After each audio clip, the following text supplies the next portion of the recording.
Jade? Yes. Jade, na-appreciate kita. Sobrang pressure mo mag-MC. Okay? Maayong hapon sa tanan! Maayong hapon! Maybe people might think, she came here to inspire us, but actually it's the other way around. I came here because I want to be inspired by all of you. Alam niyo, sobrang gandang tingnan, galing dun sa labas. Sobrang gandang tingnan na puno yung office and halos lahat naka-black attire. Which means to say that this is really a Reway event. Tama ba? Yes. Pwede palakpakan natin yung mga sarili natin. Okay. Palakpakan din natin, of course, si Doc Ann Sina and our upline, Raymond to. Okay. By the way, before I start, hindi ako madalas sa Manila kasi hindi ako taga dito. Okay? So, from where po? From all over the world. Charot lang. I'm from Davao. Okay. Kasi nagdadala akong isip ako sumagot na taga Davao. Okay. Depende sa kausap ko. Okay. So anyway, alam niyo. Hindi, okay. Sige. Chika tayo later. Okay, sige. Alam niyo ba na today it's Forgiveness Day. Kakabasa ko lang. Did you guys know that? No. Today is Forgiveness Day. So sino dito, you have people in your lives, whether kilala nyo, personal or hindi, that you have to forgive. Okay? You have people in your life that need forgiveness. Yeah. Or maybe ikaw mismo, sarili mo, you need to forgive yourself. Okay? Or baka naman ikaw yung kailangan humingi ng patawad. Okay? Baka mamaya pa-victim mindset ka lang lagi, ikaw pala yung scammer. Okay? Ikaw yung dapat mag-sorry. Okay? But whatever it is, if there are people you need to forgive in your life, or ikaw mismo, you need to forgive yourself. You know, this is one of the things that I have learned, is that sometimes the best revenge is really success.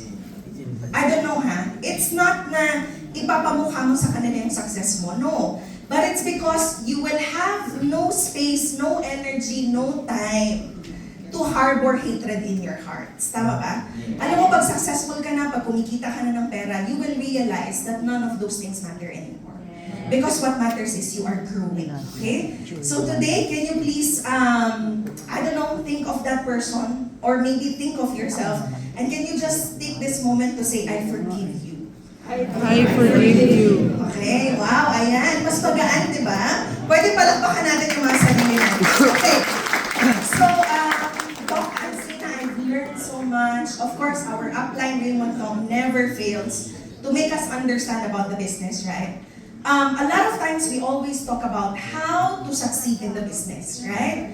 Tapos yung mga tao, iniisip nila, ano kayang sikreto, ano kayang magic trick na hanggang ngayon, hindi pa rin tinuturo ni Raymond Tong, no? Yun yung palagi nasa isip natin. Meron talaga Meron talagang magic trick na hindi tinuturo sa Raymond Tong, okay? Yan yung palagi natin iniisip. But you know what? I think it also pays to know how not to fail in the business. We always ask how to fail in the business. What about how not to fail? Or what are the potential failures in this kind of business? Is that okay? Yes. Is that okay? So, I would always say that there is only one potential problem, okay, in this kind of business, and that is people. Okay? Can you please say the word people? People, no? People. Kasi wala naman tayong ibang problema. Tama ba? Yung, for example, this office, we're not paying for rental here. Am I right? Yeah. Hindi naman tayo nag-aambag sa kuryente, tubig at wifi ng mga offices natin. We're not paying for our employees because everything is taken care of by Reway. From all of our certifications, from all of the legalities, everything is taken care of by Reway. Tama? Even yung delivery natin, everything is taken care of by the company. And so if you ask me, what might be or what could be a source of problem in this kind of business, isa na ang sagot ko dyan, people. By the way, there's a lot of people taking videos. You know the rule, bawal mag-video at i-post sa Facebook. Okay? Malinaw? Okay. Siguro mamaya pag sobrang high-end na talaga ng video camera mo, maybe I will let you. Pero hanggang malabo yung camera ng cellphone mo, please keep it to yourself. Okay? Okay, so, we go back. Okay, why people? We always say, why people? Because we have a saying here in Reway. We are not afraid of not having enough people, but rather we are afraid of having too many people. Have you heard of that? We are not afraid of not having enough people. We are afraid of having too many people. Yeah. I mean, just look at you now. There's too many people here. Tama ba? So, hindi tayo takot na mawala ng tao. Because there will always be enough, for a lot of times even more than enough people. Correct. Why? We have to understand why there will always be people. Even if you decide today that you won't, somebody else will. Even if you stop today, kinabukasan, somebody else will. Yeah. Even if you decide not to go, I will still go. Okay, are you following? So we're not afraid of not having enough people, we're afraid of having too many people. We're not afraid na hindi enough yung people because inside Leeway, I always tell people, there's an unlimited number of resources inside this company. Unlimited yung kumbaga sa balon pa talagang nag-uumapaw, hindi na uubusan ng resources dito. Amen? You look at the product. Do you think our product can? Yeah. Definitely. 17 years in the market with only one health supplementation. In fact, kung titingnan mo, in the past 17 years, we have not added not a single or additional health supplementation in the past 17 years. Ibig sabihin, we have proven ourselves to be the right product. Am I right? Because sa laro ng multi-level marketing, a lot of companies would always, add more products because ibig sabihin, they're not really leveraging on their existing products. And so ang gagawin nila is magdagdag, hoping to increase their potential market. Pero kung titingnan natin, Leeway International, one health supplement per tier placenta for the past 17 years. Because we believe that we don't need so many products, we don't need so many ingredients, we only need the right one. And that is per tier placenta. Pwede bang palutakan natin? Alright. You look at the marketing plan of the company right now. We're not afraid of losing people because, a lot more people will stay and come after. You look at the marketing plan. What is our marketing plan today? Our marketing plan is, we pay according to productivity. Tama ba? It doesn't matter kung matagal ka na o papasok ka pa lang, we have the same marketing plan. And our marketing plan, kung titingnan mo along with the recognition plan, it's never about volume, it's never about sales, it's about whether or not you are duplicating yourself down the line.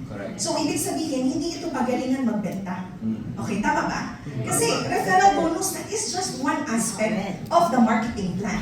In fact, you refer once, you earn just once. Pero kung titingnan mo, saan talaga nanggagaling yung malaking porsyento na pwede mong kitain sa Leeway, it comes not with selling. Okay, it comes not when you keep on sponsoring endless, magaling ka nga mag-sponsor pero hindi ka marunong mag-sustain ng tao, baliwala pa rin. But the biggest income comes from development bonus and matching bonus, which comes only when you know how to create your own teams and sustain your teams. Okay, tama ba? A lot of things, no? The platform that we have right now, a multi-level marketing platform, it's not a pyramiding scheme. Tama ba? It's not a scam, it's a way of our distribution. And the concept of this platform is very easy. Rockefeller, no? Doon binasa ni boss na, sabi ni boss, I would rather that I have 10 people earning 100,000 peso each than earning by myself 1 million.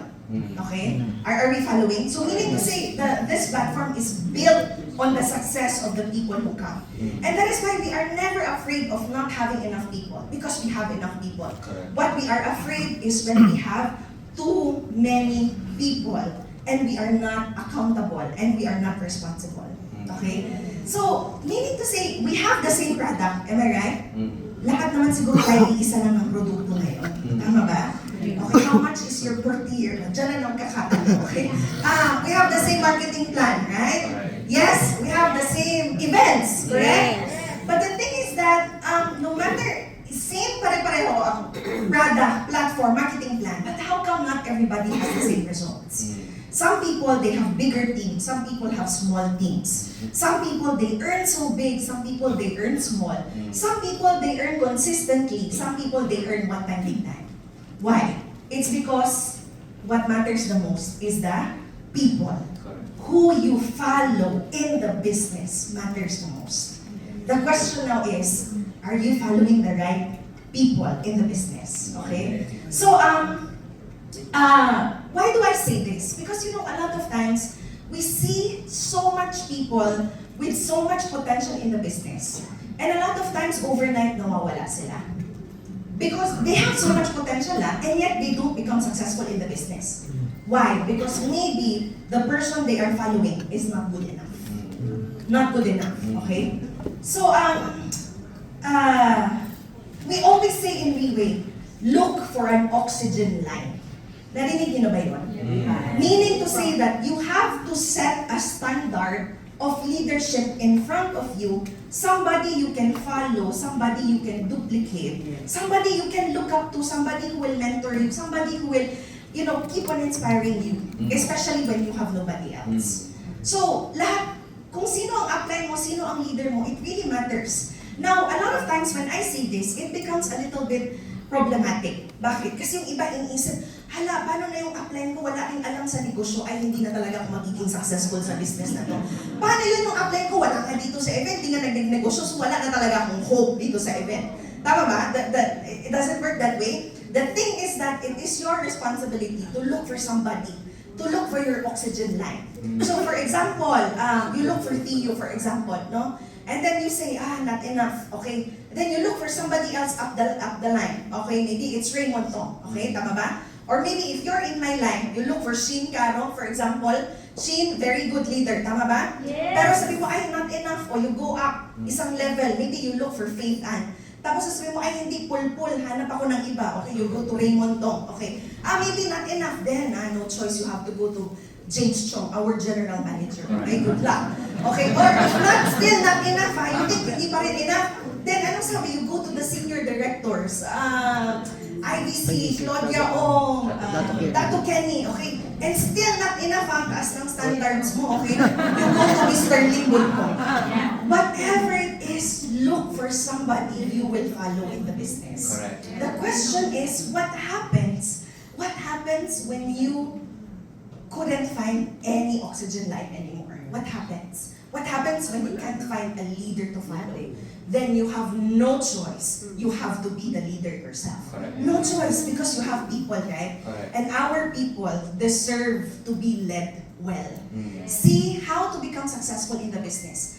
There's the product, marketing plan, platform, the procedure or the system, everything is given. Correct. But the difference, the gap between our success and our team success today is the quality of leadership that our people have. Okay? Pwede bang palakpakan natin yan? Quality of leadership.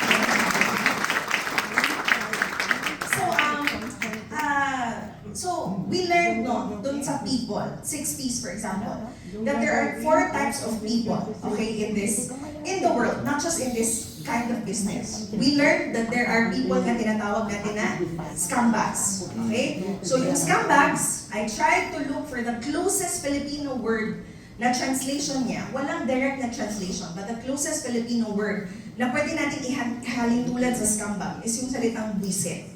Okay? Have you heard of that word? Narinig niyo ba yung word na yun? Okay? I don't know with you, pero madalas ko yung naririnig, lalo na pag kumakain, tapos nakaganito ka sa kainan, sa Bisaya, nanampiling ka, ano to sa Tagalog? Nalumbaba. Mga lumbaba ka, sasabihin ng lola ko, wag ganyan, buisit yan. Okay? So, maybe scumbag or buisit, why? Because scumbags, okay, are the people who rely so much on other people. Meaning to say, they survive, okay, not by achieving, but by being parasitic or by being parasites. These are the people who always complain. These are the people who always ask. These are the people who always demand but not really contribute anything. So I do not know you. Kung natamaan ka, then I'm really sorry. Hindi ikaw yun, okay? So ano bang example ng scumbag? For example, mga tao na palaging nakaabang sa ayuda. Tama ba? Yun lang yung ginagawa nila. Ayuda, umaasa sa ibang tao palagi, okay? Number 2 type is what we call the manpower or the laborers. They rely so much on physical strength, okay? So mas maigi. Kasi itong mga to, hindi sila umaasa. But they rely so much on their physical strength, they usually they are paid for their labor hours and services, okay? So we have maybe, for example, our security guards, our cleaning staff, ano pa, laborers natin, no? Construction workers, plumbers, yung mga trabaho na nangangailangan ng physical strength. Now, the third one is what we call talent. Okay? Can we say the word talent? Talent. These people, okay, they are paid mostly for their expertise because they are highly skilled professionals. Okay? So, hindi lang ito basta-basta oras at physical strength. they are paid because they are expert on their fields, no? Dito na papasok yung mga teachers, doctors, lawyers, no? Even yung mga may high designation ng mga tao ng mga managers, they are talents. Now, while we are talking about this, hindi ko po sinasabi na pag may na-meet kayo na tao, sasabihin nyo, wait lang ha, ano ka, scumbag ka, manpower ka, or talent. Walang ganon. Walang ganon, okay? Hindi ko sinasabi na i-categorize mo yung mga tao, but it can help you evaluate yourself. Tama ba? But what we need in this business are what we call leaders. Okay? Can you please say the word leaders? Leaders. So ang tanong, sino ba ang leader? Are leaders naturally born? Or are they found? Or are they nurtured? Nurtured. Mamaya na. Mamaya na. Thing is that, if they are merely found, I don't think na kung hindi ka leader mismo, makakahanap ka ng leader. Parang ang lakas ng loob mo na sabihin, ay maghahanap ako ng leader. Tapos ikaw mismo hindi ka leader. Walang leader na sasama sa taong hindi leader. Yeah. Because leaders are, paano ba, they think. No, they only go with people they can trust, they can rely, they can actually work with. Yung alam nila na mag-grow sila. May potential sila to grow. Am I right? Yeah. So that's the first question that we are going to address. No? Pangalawa, is Riway a good leader? Yes. Yun yung, hindi, sinasabi ko lang, yun yung i-address natin this after. Excited kayo, ha? Excited? Pwede palakpakan natin yung mga How yung energy, no? I was in Geneva one time. And there was this very well-known Iranian cafe. It's in Geneva, Switzerland. And yet, yung Iranian na cafe na yun, sobrang sikat niya. Pinupuntahan siya ng mga tao. So I asked the guy, the owner, kasi lumabas siya, oh, where are you coming from? Siyempre from the Philippines. Okay. I asked him, how did you last long in the business? No, what makes you successful? And I was, kind of anticipating or expecting that he would say, because we have the best Iranian coffee or Iranian dessert or pistachio. You know what? Cafe owner siya ha, isa lang yung sinagot niya. Sabi niya, you must naturally love people. That's it. You must naturally love people. Napaisip ako, napatanong ako, do I like people? Do I love people? How about you? Do you love people? Sino na talaga. Yun lang yung tanong, para tumagal ka sa negosyo. You have to naturally love being around people. And you know what? Alam ko mahirap, tama ba? That's the only way, no? So meaning to say, also in this kind of business, ang napansin ko, people who really become successful in the business, they are people who love others. Yes. Whether or not kilala nila personally, magkadugo sila o hindi, they just love serving others. They just love helping others. They just love putting value in the lives of other people. So meaning to say, ultimately, what will help us achieve success in this business is how we look at people today.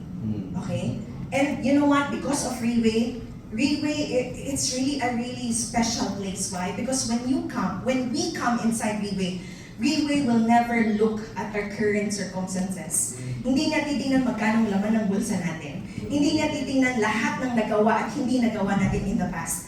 Riway would look at us and tell us, I love you and I believe in the person that you can be inside Riway International. Tama ba? Pwede ba palakpakan natin sa Riway? So, we have to evaluate how we look at people today. Because if hanggang ngayon, we look at people just as physical human beings, then I think we have a problem with that. For me, para mas lumago si Riway Philippines, we have to look at people not just as physical human beings or not just as mammals, but we have to start looking at people like how they are, like souls. Tama ba? Yeah. Souls with their own wives and husbands, souls with their own children, souls with their own visions and dreams in life. Meaning to say, aakuin mo, hindi ko sinabi akuin mo yung utang nila, lahat ng responsibilidad nila, but you look at them and you try to remind yourself, I want to help this person, I want to add value to this person. Kasi may mga pangarap din ng tao to. May mga tao din na umaasa sa kanya. Okay, are you following? And it is when we start looking at people this way, People is our competitive advantage in the business. Hindi na per year Kasi lahat naman tayo iisa ng product, but not the same results. Hindi na marketing plan yung competitive advantage natin kasi lahat tayo, we all have that competitive advantage. But our biggest competitive advantage is our own people today. Can you say the word people? People. So, we go back on how to be a leader. Is it found? Is it nurtured? And the second question is really a good leader. I think the best way for me to share how to define leader is if I can share a little bit of my story. Is that okay? Yes. Okay, sure kayo Kasi magsisimula tayo ng grade 3 ako. Okay. Sige. Haba. Diba, kung napagod ka, umupo at makinig, ano na lang ako? Nandito ako'y nagkakwento, diba? Sige, total, nandito na lang din naman tayo. Tama ba? Yes. Umuulan sa labas, pag nabasa kayo, magkakasakit lang kayo, magkulong na lang tayo dito. Okay? So, okay, how to start that? When I was in grade 2 or 3, yun yung first time ko makaapak sa Mayinilaan. Kasi nanggaling po ako sa bundok ng Tralala in Davao. Okay? Yung tatay ko, security guard, used to be part of Bulldog. Okay? Hindi ko sure kung hanggang ngayon may Bulldog pa ba. Okay? Kaya huwag niyong inaapi yung mga security guard may iba akong affection for security guards because pinalaki ako ng isang security guard. Okay? Palagi siyang na-assign along Ayala Avenue and Makati Avenue. So maraming buildings dyan na naakyat ko na kasi sinasama ko ng tatay ko tuwing nag-roving siya sa gabi. So very special na experience ko kasi nakikita ko yung buong building na walang katao-tao, patay lahat ng ilaw. And dahil ginagawa ng tatay ko, at the same time my mother then, she would do direct selling, okay? Natasha and boardwalk. Makes sense, right? Very strategic. Kasi yung tatay ko guard, yung mama ko nagbebenta ng sapatos, okay? So syempre, client niya lahat ng Bulldog doon sa Makati Ayala Avenue. That's when I started to dream. So sabi ko, kapag successful ka konti, maliit yung opisina mo, parang cubicle lang. Pero pag sobrang successful mo, you will own a very, very large office. Pwede nga na yung isang buong floor ng building, opisina mo yon. So I told my mother and my father, my mom and my dad, parang di bagay, no? Sabi ko, Mama, I want to become successful. Ang sagot ng nanay ko, if you want to become successful, you have to be an extraordinary person. Isipin nyo ang tatay ko gwardiya, ang nanay ko boardwalk, Dakis, Natasha, direct seller. Pero yung salita namin sa bahay, if you want to become successful, you have to be an extraordinary person. Okay? So meaning to say, mahirap man kami sa bulsa, pero hindi kami mahirap sa utak. Okay? Pero minsan bobo pa din, pero yeah, okay, you get the point. So sabi niya, you have to be an extraordinary person. How to become an extraordinary person? Sabi ng nanay ko, you have to be a lawyer, but not just a lawyer. You have to be an international lawyer and eventually an ambassador. So that was the time that we started to plot my future. Naka-plot yan. Okay? Take international studies or foreign service in college. After that, pag-graduate ng college, apply at the Department of Foreign Affairs. Habang nagtatrabaho, pag-aaralin ko yung sarili ko, Masters in Foreign Service. After mag-Masters in Foreign Service, take law. Okay? Tapos dapat one time lang yung bar kasi mahal. Pobre kami, di ba? So dapat one time lang lahat. After ipasa yung bar, take up foreign service examination na by the way, yung ratio ng pumapasa is 1:100. Okay? And then, climb up the ladder of Department of Foreign Affairs. Kailangan galingan ko, kailangan friendly ako, kailangan on top of the game ako. Para umangat ako ng umangat, okay, hanggang sa maging i-appoint ako as ambassador sa ibang bansa. Okay, wala. Wait, pangarap lang. Gabi, sold si Mami sa pangarap ko. Okay, let's do it. Okay, no. So, planado lahat. So anyway, nasa na ako. Okay, nangarap. Okay, so planado lahat. Sino dito may plano sa buhay? Nung maliit pa kayo?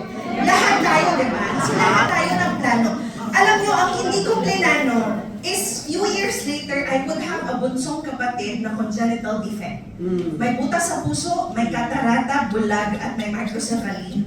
Ang hindi ko plinano is that I would have a brother who has to be taken care of for the rest of his life. Never siyang magiging independent on his own. Okay?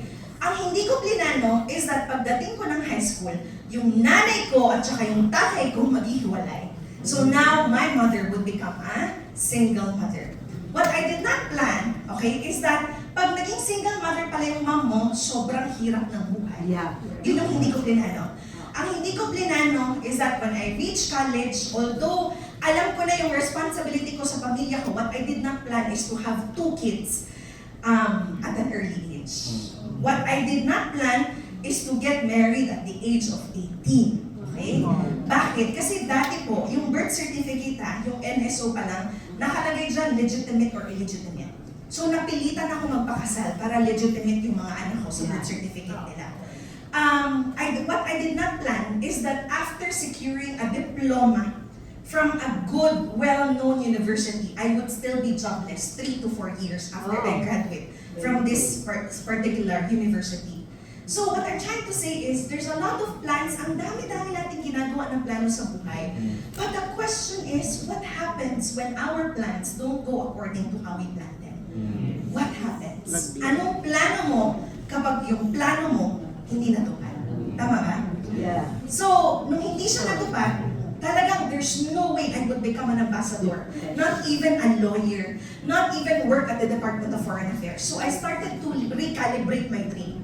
Familiar? Yung alam mo nang hindi siya matutupad, so ang ginawa mo, bababaan mo yung pangarap mo. Okay? So sabi ko, Lord, sige ganito na lang. Hindi na lang ako magiging extraordinary person. Hindi na lang sobrang successful na tao. Gawin mo na lang akong OFW. So that I can be a good provider to my kids. Wala. Gusto mo rin yung tanong yun, Nay? Okay, sige.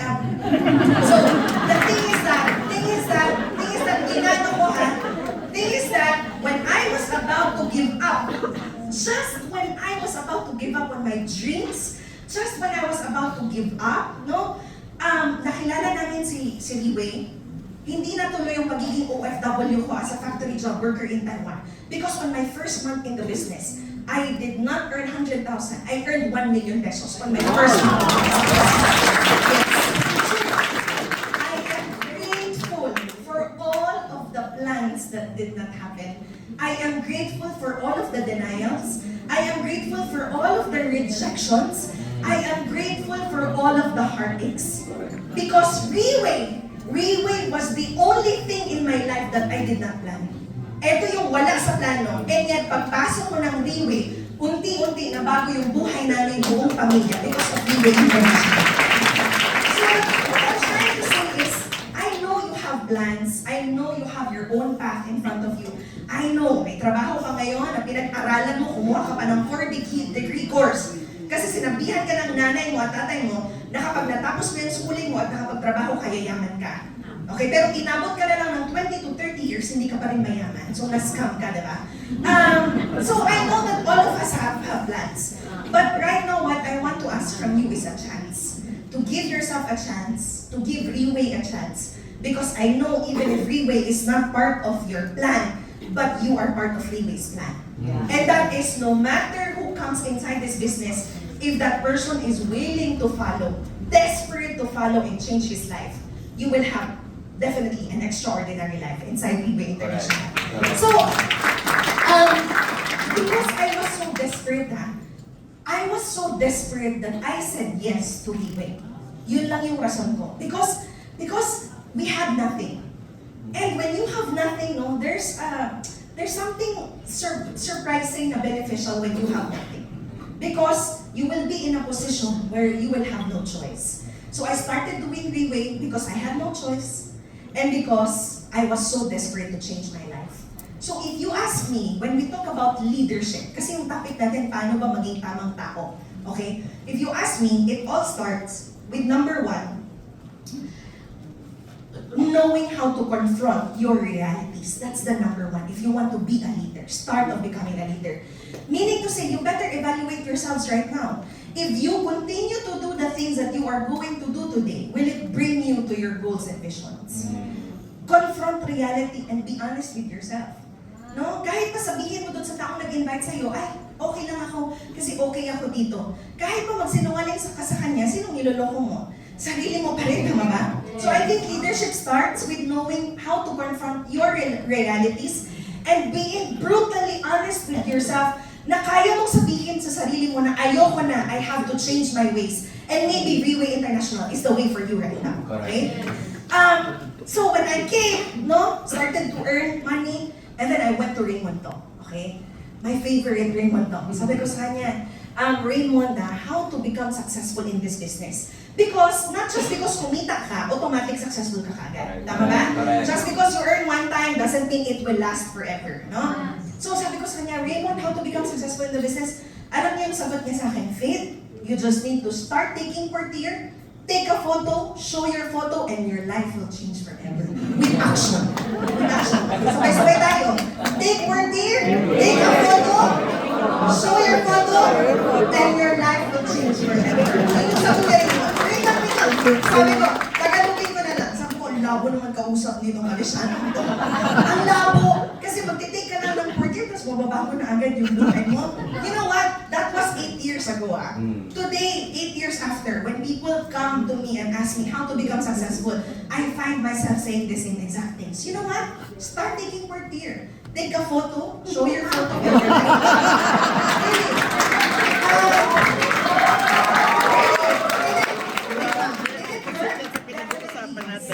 Yes, right? Because now I realize that before we set out what we need to do, before tayo mag-invite, before tayo mag-LTS, before natin pangarapin makaakyat ng LRN, first, it has to start with our own selves. Yeah.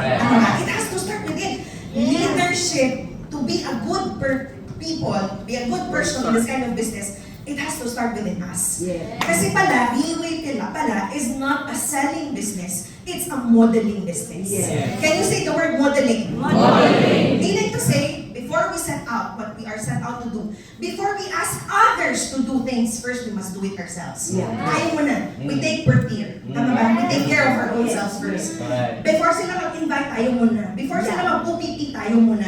Before sila mag-aral, tayo muna. Ang hilig kasi natin is, hanap ako ng leader yung magaling, yung kaya on their own. No, cannot. Because it has to start within us first. See, why is becoming a good leader in this kind of business important? Because we will only attract the kind of people that we are. Yes. Or worse than we are. But people that are never better than we are. Tama ba? Now, we're talking about success. Konting disclaimer lang. We're talking about success inside Reway. Okay? I'm not saying na pag lumabas ako, successful ako. Okay? I'm not saying na I can teach you about success in all aspects of life. I cannot do that. Only inside Reway. Are we clear? Yes. Okay. So, nasa na tayo? So, that's number one is knowing how to confront your realities. That's how leadership starts. Kailangan aminado ka sa sarili mo kung kailangan mo ba ng pagbabago. Kung kailan mo ng panibagong plano. Okay? And sometimes, a lot of times, the best plans are not in our calendars. It's not in our journal. Sometimes it's Reway International. Pangalawa is that it has to start within our own self. And so I went back to Raymond again. Okay? So si Raymond kahit malabo ko usap, makes sense, okay? So kay Raymond, how to achieve further success inside Reway, okay? Sabi ni Raymond, you just qualify in all of the events. And then later you make sure that in all of the events you have more people. I go, qualify in all of the events, and then later make sure that you have many people inside. Okay? Makes sense, right? Why? Because when you attend OPP, for example, can you attend OPP? Yeah. Yes, pero kung mag-isa ka lang a-attend ng OPP, put to waste. Wala kang customer. Diba? You will not be able to reach out, right? You attend leadership training seminar, for example, pero mag-isa ka lang. So, you are learning leadership, paglabas mo, nag-inusara gihapon ka, mag-isa ka pa rin sa business. Tama ba? Parang hype na hype ka, I will fight. Tapos pag sabi mo, sugod! Paglingon mo, walang sumusunod sa'yo. Kasi mag-isa ka lang. Tama ba? Or maybe, you fight for Team Elite, okay, or Pegasus, I'm a very successful person inside Reway, pero wala kang tao. Ang hirap, walang papalakpak sa'yo. Tama ba? So, tama pala yung sinabi ni Raymond na you qualify yourself in all of these events. And then later on, you make sure that your people qualify as well. Because initially, leadership is all about increasing our value. And later on, when we have so much value, now it's our turn to pour into other people's cup as well. That we add value to the lives of other people. And so now, una, mag-isa ka pa lang. Diamond 1 star. Tama ba? Pero how to become a Diamond 2 star? Magbenta ng magbenta? Kung kaya mo yun, good for you. But I tell you, mangugat na lang ka sa ibaligya. Mangundang mayabang ka. Di ba daw? Di ba daw? Paki-explain na lang sa katabi. No! What? Di ba, magiging... Uugatan ka na lang, yung magiging kalansay ka lang, kakabenta ng benta. Mauundang ka ba? You will not last long in the business. Because you're alone. Tama ba? How to become a Diamond 2 star? Out of your 8 or 10 consumers, okay, you identify one person on the right and one person on the left. Okay, you build them and help them achieve Diamond 1 star, 1 star. You become a 2 star. How to become a Diamond 3 star? 8, 16, 4. Sell 32 cents? Kaya mo yun? 32 cents in 1 month? No. Kaya mo yun? If kaya mo yun, good for you. Pero I tell you, mamamatay ka ng maaga. Pag nagbenta ka ng 32 cents. What you do is that you 1 star mo, help that person achieve 2 star. On the right, help that person achieve 2 star. Tama ba? Yun yung kinagandahan ng Liway business. First, it's about increasing yourself, learning how to do things by yourself, and then later on make sure that people who come into your team, they know what you are doing. They can do what you do. They are willing to follow you. Okay? So are you excited? Yes. Okay. So, most oftentimes, no, when we think about leadership, ang iniisip kasi natin madalas mga CEOs, mga senators, presidente ng Pilipinas, yun yung palagi natin naisip. When we think of leadership, we think of it as something na parang sobrang layo, no? We think of it as a position kasi. But when in fact, leadership every single one of us here, we are leaders in our own ways. Lahat tayo, there is a leader within us. Okay? Do you believe that? Can you please look to the person next to you right now? There's a leader in you. There's a leader in you. Okay, there's a leader in you. There's a leader in you. Okay. Sige po, tama na. I'm taking so much time. Okay. Speed is the key. Tama ba? So, minsan, when I was 8 years ago, if I were a businessman like Raymond Dong, the last person that I would look for to be a business partner is a single mother na walang pera, walang alam, walang experience. Are you following? So if you ask me now, who is a leader? I think everybody has a leader inside of them, waiting for the right time, waiting for the right opportunity to discover the leadership. Correct. So right now, tingnan yung palikot nyo. Tingin sa palikot nyo. Tingin sa palikot nyo. Halo-halo yung mga tao dito. May scumbags, may talents, tama ba?